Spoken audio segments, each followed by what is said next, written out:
क्या हो अगर मैं आपसे कहूं कि सोलर पैनल का दौर अब खत्म होने वाला है? क्या हो अगर आपको बिजली बनाने के लिए इन नीले काले पैनल्स की जरूरत ही ना पड़े? और सबसे बड़ी बात, क्या हो अगर मैं कहूं कि एक बिना महंगी लिथियम बैटरी के आपको पूरी रात फ्री बिजली मिल सकती है? जी हाँ, अमेरिका में एक नई टेक्नोलॉजी ने तहलका मचा रखा है। नाम है एक्सोवाट। इंटरनेट पर दावा किया जा रहा है कि ये टेक्नोलॉजी सोलर इंडस्ट्री को हमेशा के लिए बदल देगी। इसमें ना तो सिलिकॉन पैनल है, ना कोई महंगी लिथियम बैटरी है, फिर भी ये सिस्टम 24 घंटे आपको फ्री बिजली दे सकता है। तो फ्रेंड्स, ये टेक्नोलॉजी कितना रिलीवेंट है, कितना एग्जिस्ट करती है, या फिर ये कोई इंटरनेट रूमर है? अगर आप सोलर का फ्यूचर जानना चाहते हैं और अपने लाखों रुपए बचाना चाहते हैं, तो अगले 10 मिनट आपके लिए बहुत ज़्यादा यूज़फुल होने वाले हैं। तो फ्रेंड्स, मैं हूं दीपक चौधरी।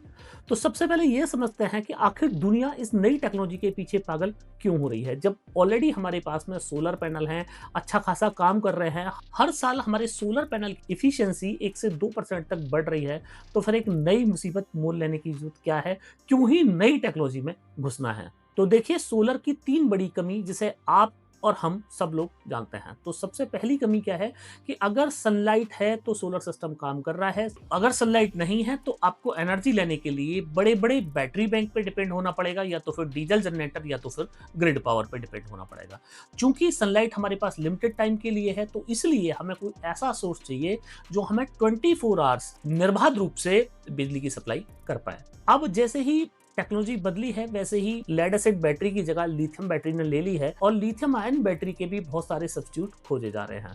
तो खोजने की जरूरत क्यों पड़ रही है? क्योंकि लोगों की जेब पे लिथियम आयन बैटरी भारी पड़ रही है। तो ये दूसरी कमी है सोलर सिस्टम की। और जो तीसरी बड़ी कमी है वो है लिथियम दुनिया के अंदर बहुत लिमिटेड है। 90% से ज्यादा चाइना और अमेरिका का पूरे विश्व के लिथियम पे कब्जा है। लिथियम की कई सारी टेक्नोलॉजी ऐसी हैं जिनमें आग लगने का भी खतरा है। तो अगर कोई ऐसा तरीका मिल जाए जिससे हम धूप को बैटरी में नहीं बल्कि किसी और चीज में स्टोर कर लें, जो कि कभी खराब ही ना हो, इसलिए ये टेक्नोलॉजी के पीछे दुनिया पागल हो रही है। अब यहीं से एंट्री होती है एक्सोवाट की। इन्होंने दावा किया है कि ये सूरज की रोशनी को बिजली में नहीं बल्कि हीट में बदलते हैं, और वो उस गर्मी को इतनी सस्ती चीज में स्टोर करते हैं, जैसे कि आपके पैरों के नीचे की मिट्टी, या तो फिर कंकड़ पत्थर, या तो फिर ईंट जैसी चीज। सुनने में आपको मजाक लग रहा होगा कि आखिर ऐसा कैसे संभव है, कैसे पत्थर से या मिट्टी से बिजली बनाई जा सकती है और बिजली को स्टोर किया जा सकता है। तो फ्रेंड्स, आगे समझते हैं कि ये टेक्नोलॉजी क्या है, किस तरीके से काम करती है, और क्या ये प्रूवन टेक्नोलॉजी है। तो इस टेक्नोलॉजी को समझने के लिए थोड़ा सा बचपन में चलने की जरूरत है। तो आपको याद होगा कि जब हम लोग हाई स्कूल इंटर में हुआ करते थे, तो अपनी दादी के चश्मों से चश्मे को लेके और धूप में रखते थे और उससे एक कागज में आग लगा देते थे। एक्सोवाट ठीक यही कर रहा है, और लेकिन कर रहा है बहुत बड़े लेवल पे। इस पूरे सिस्टम के 3 हिस्से हैं, इनको ध्यान से समझने की जरूरत है। इसी से आपको समझ में आएगा कि ये टेक्नोलॉजी कितनी प्रूवन टेक्नोलॉजी है। क्यों अभी तक दुनिया को इस टेक्नोलॉजी पे आ जाना चाहिए था, पर अब तक दुनिया ने ये टेक्नोलॉजी को इग्नोर किया। तो इस सिस्टम के 3 पार्ट में सबसे पहला जो पार्ट है वो है कलेक्टर। ये लेंस वाला हिस्सा है। ये लोग सोलर पैनल नहीं बल्कि शीशे का इस्तेमाल करते हैं। ये शीशे सूरज की रोशनी को एक जगह फोकस करते हैं। ये ठीक वैसा ही है जैसे सोलर कुकर खाना बनाता है। दूसरा है इसके अंदर बैटरी। नॉर्मल सोलर पैनल धूप को इलेक्ट्रॉन में बदलता है, लेकिन एक्सोवाट धूप को गर्मी में बदलता है। तो ये उस फोकस की हुई रोशनी को एक थर्मल बैटरी में डालते हैं। अब आप पूछेंगे कि थर्मल बैटरी क्या है? तो फ्रेंड्स, ये कोई हाईटेक केमिकल नहीं है। ये मूल रूप से मिट्टी का एक एडवांस रूप है। जैसे कोई भी तवा गर्म होने के बाद में बहुत देर तक गर्म रहता है और धीरे धीरे वो तवा ठंडा होता है, वैसे ही ये मटेरियल गर्मी को सोख लेता है। अब ये उस गर्मी को 24 घंटे तक पकड़ के रख सकता है। तो सोचिए कि 10 रुपए की ईंट एक 50,000 रुपए की लिथियम बैटरी का काम कर रही है। अब तीसरी बात है कि चलो साहब, टेम्परेचर मिल गया, हीट मिल गई, पर हीट से बिजली आखिर बनेगी कैसे? अब इस हीट से ना तो पंखे चलेंगे, ना तो एयर कंडीशनर चलेगा, ना तो कोई और अप्लायंसेस चलेंगे।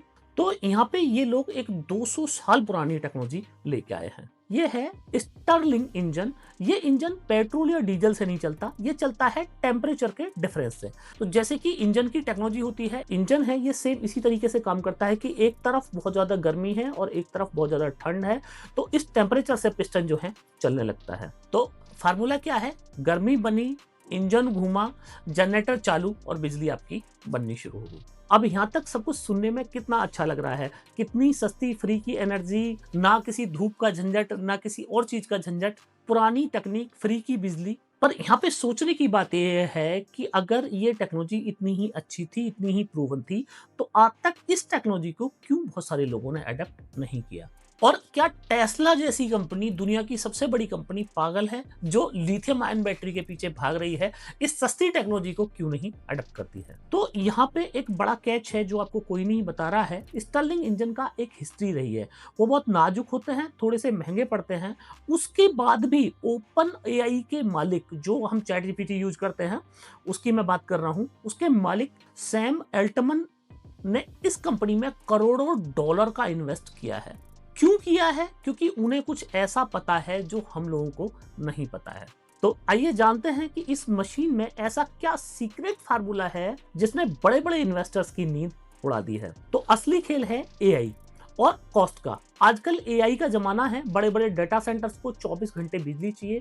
अगर वो लिथियम की बैटरी लगाएंगे तो लिथियम बैटरी में 10 साल 15 साल में उन्हें बैटरी बदलनी पड़ेगी। और लिथियम बैटरी की कॉस्ट की माने तो एक सोलर प्रोजेक्ट का करीब 30% पार्ट ही लिथियम बैटरी की कॉस्ट होता है। अब ओपन एआई के मालिक ने क्या दिमाग लगाया है कि अगर लिथियम आयन बैटरी की जगह कंकड़ पत्थर का इस्तेमाल कर लिया जाए, कंकड़ पत्थर लिथियम आयन बैटरी से 100 गुना सस्ते हैं और लिथियम बैटरी को आप 10 से 15 साल चला सकते हैं। पर इस सिस्टम की जो लाइफ है वो कम से कम 30 साल बताई जा रही है। इसे एक कंटेनर के बॉक्स में बनाया गया है और इसे कहीं भी ले जाओ, रख दो और बिजली शुरू। ना तार बिछाने का झंझट, ना तो कोई बड़े पावर प्लांट लगाने का शोर। अब आते हैं सबसे रियल सवाल पे कि क्या आप इसे अपने घर की छत पे लगा सकते हैं? और क्या जो बहुत सारे दुकानदार भाई मेरा ये वीडियो देख रहे हैं, उनका सवाल होगा कि क्या हम इसको मंगा के अपनी दुकान पे बेच सकते हैं? तो इसका सिंपल सा आंसर है कि हाँ, आप लगा सकते हैं, पर अभी नहीं। इसके लिए 3 कारण हैं। तो पहला जो कारण है ये है साइज और नॉइज। तो ये सिस्टम अभी बहुत बड़े हैं, एक 40 फीट के कंटेनर जैसा ये सिस्टम है और इसमें इंजन चलता है। अब इंजन चलता है तो इस इंजन में आवाज भी होगी और आवाज जिस इंजन में होगी उसको आप अपने बेडरूम की छत के ऊपर नहीं लगा सकते, या तो फिर अपने घर के बाहर भी आप उसको नहीं लगा सकते। उसके लिए सेपरेटर इस तरह का आपको रूम बनाना पड़ेगा जहां पे इंजन की नॉइस आपको ना सुनाई दे। अब दूसरा है मूविंग पार्ट्स। सोलर सिस्टम में क्या है कि एक बार सोलर सिस्टम लग गया, बात खत्म हो गई। 25-30 साल तक झांकना नहीं, देखना नहीं, कोई मेंटेनेंस नहीं, जीरो मेंटेनेंस पे सोलर सिस्टम काम करता है। पर जहां पे जिस सिस्टम में मूविंग पार्ट्स होते हैं वहां पे उन मूविंग पार्ट्स में सर्विसिंग भी उसकी हर महीने, दूसरे महीने या चौथे महीने में आपको करानी पड़ती है। उसके अलावा जो मूविंग पार्ट्स होते हैं वो घिसते भी हैं और खराब भी उनकी होने की संभावनाएं काफी सारी होती हैं। अब इस सिस्टम में लगा है इंजन। अब इंजन में है पिस्टन। अब पिस्टन घूमेगा तो मेंटेनेंस होगा ही होगा। तो इस सिस्टम की जो मेंटेनेंस कॉस्ट है वो सोलर सिस्टम से ज्यादा रहने वाली है। तीसरी, इसकी अवेलेबिलिटी अभी उतनी ज्यादा नहीं है। फिलहाल की डेट में इस सिस्टम को मार्केट में बना भी दिया गया है और बेचा भी जा रहा है, केवल उन जगहों के लिए जहां पे बड़े या तो डाटा सेंटर्स लगे हैं या तो फिर बड़ी बड़ी फैक्ट्रीज हैं। मतलब जहां पे आपको 50-100 किलोवाट सिस्टम चाहिए, 200 किलोवाट, 500 किलोवाट, मेगावाट में चाहिए, वहां पे इस सिस्टम का इस्तेमाल किया जा रहा है। इस सिस्टम को अभी डोमेस्टिक में रेजिडेंशियल यूज के लिए अभी तक नहीं बनाया गया है। आम आदमी के लिए आने में इस सिस्टम के जो छोटे रूप होंगे, 2 किलोवाट से लेके 5 किलोवाट, 10 किलोवाट, 20 किलोवाट तक, उसको आने में अभी कम से कम 2 से 3 साल का समय लग सकता है। तो अब आपका अगला सवाल होगा कि क्या ये टेक्नोलॉजी फेक है, क्या ये न्यूज जो है फेक है? तो फ्रेंड्स, मैं आपको यहाँ पे कंफर्म कर दूं कि ना तो ये न्यूज फेक है, ना ये टेक्नोलॉजी फेक है। 100% प्रूवन टेस्टेड टेक्नोलॉजी है। इसके पीछे जो साइंस है वो साइंस बिल्कुल सही है। लेकिन ये फ्री एनर्जी का जादू नहीं है, ये एक इंडस्ट्रियल मशीन है।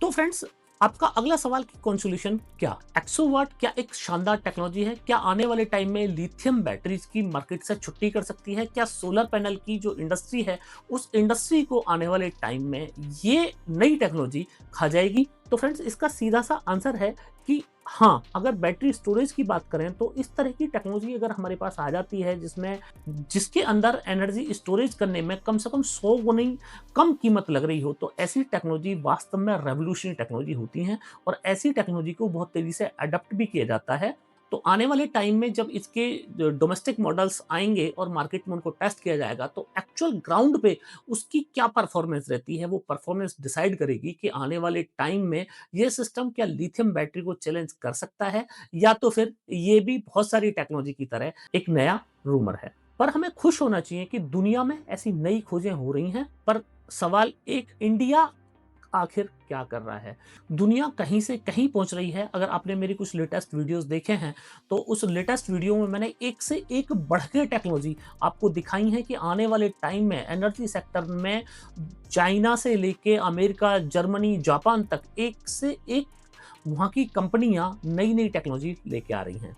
पर इंडिया आखिर क्यों पीछे है? मेरा लेटेस्ट वीडियो अगर आपने नहीं देखा है तो आप ज़रूर देखिएगा, जिस वीडियो के अंदर मैंने सोलर इंडस्ट्री की बहुत सारी कड़वी सच्चाई बताई है। वीडियो का टाइटल है, चाइना ने डब्ल्यूटीओ में इंडिया के ऊपर केस किया है। आप वो वीडियो मेरा ज़रूर देखें। अब फ्रेंड्स, मेरा आपसे एक सवाल, अगर ये मशीन आपके घर के लिए आ जाए और इसकी आवाज़ जनरेटर जैसी हो, क्या आप इस मशीन के साथ जाना पसंद करेंगे, या तो फिर आप अपने घर पे लगे हुए अपने सोलर पैनल के साथ जाना ज़्यादा पसंद करेंगे? मतलब किसके साथ जाने में आपको ज़्यादा खुशी होगी, इस टेक्नोलॉजी के साथ में या तो फिर सोलर सिस्टम के साथ में? नीचे कमेंट में आप अपनी राय मुझे को ज़रूर लिखिएगा।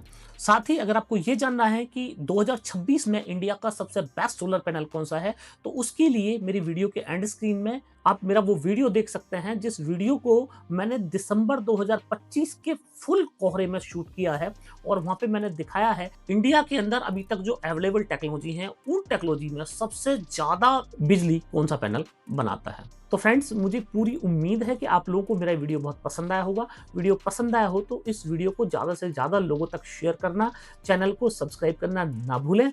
ऐसी ही एक नई इन्फॉर्मेशन के साथ में बहुत जल्दी मिलते हैं आपसे अगली वीडियो में।